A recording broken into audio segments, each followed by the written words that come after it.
For many of us in urban centers across the country, cost and access to quality education are often taken for granted. With transportation at our disposal and money set aside to cover tuition and other related expenses, the everyday routine of making it to the roll call is an afterthought. For 5 primary school students from the village of Machakilha, the most isolated community in southern Belize, the prospects of higher learning includes the rigors of daily travel to and from this far-flung corner of the Jewel. Today is examination day for Standard 6 students across the country. Their performance in the annual papers, which have seen at least 3 iterations since they were first administered, may determine the high schools that they are eligible to attend in the upcoming academic year. While his peers in Punta Gorda are still sound asleep, 12-year-old Alfonso Putul has been roused from his slumber. It is 3 a.m. and the household is already alive with activity. Waking up extremely early is not so much on account of Alfonso's anxiety. For him and his fellow classmates, this is what they must do to get a head start if they are to arrive on time to sit the P.S.E. Well, like this, we have to get up early in the morning and then go bed, then start trekking that road.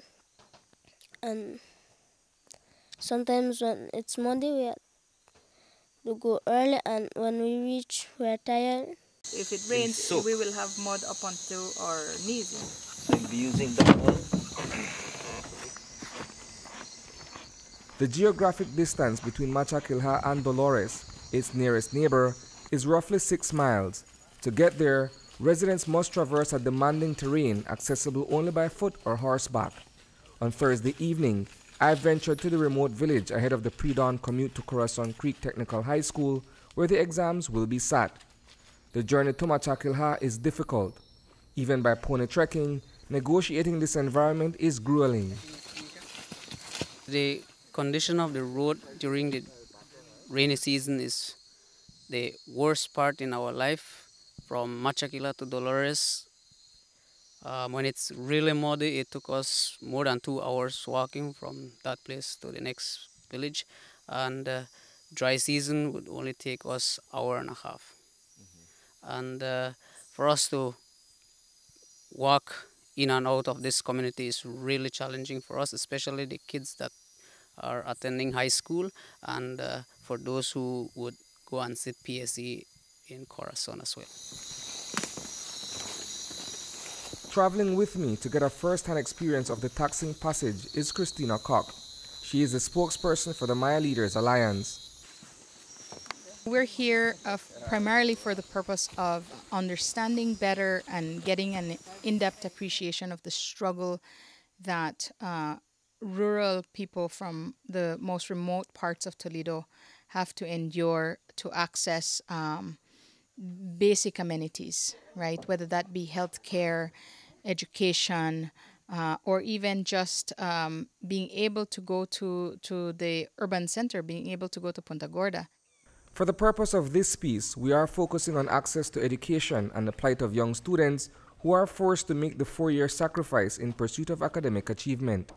The road to entering and completing secondary school for the children of Machakilha remains unpaved. This is my 2nd year in high school, struggling and suffering while going to school, because worse when it's rainy season. It's very difficult for us. It's worse when it's really muddy. We have to come out here early in the morning. And so we kindly ask the government to build us a rock road. And sometimes I feel sorry for young females too, as my age. They couldn't afford to go to school. But me, I need my education, so I need to sacrifice myself for doing this. Back at Alfonso's home, an early breakfast is being prepared. Freshly baked tortillas, chicken sausage, and hot coffee ground locally make up his sustenance for the day.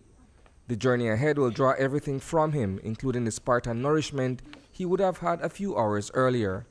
Every time we are tired when we reach, and it's hard to focus on your work when you're tired, but I know that the Ministry of Education find a place for us to stay in Dolores, but I choose not to go because I want you and the government to see what we always go through. But and not only during P.S.E. we need help, because later on I'll be going to high school. I will, if the government still not build our road, then we we are going to suffer again. Just before first light, 3 of the 5 students sitting the second half of the primary school examinations set out on foot from Machakilha. They will meet up with other pupils in Dolores, where they will board a passenger bus to Corazon Creek. The road to the primary school examinations 2019 has taken me deep into the wilderness of the Toledo District, where a class of 5 students has made the trek from Machakilha village to Dolores and on to Corazon to sit their P.S.E. Part 2. How does the water get? The water right there. Among them is 15-year-old Jahimer Quib. He lost his father at a very young age and has had to relocate to Machakilha with his older sister and her husband. I was born in San Vicente village. Well, my dad died, and my brother-in-law adopted me, and I come here to study. Because for my mom, it's difficult because she left alone, and then she went to San Miguel, and I stay here. Do you feel confident at this point that you will do your best and you will perform to the best of your ability and try to pass the exam? Yes, I will try my very best. I'll try to do good. There to help them is Arnaldo Putol.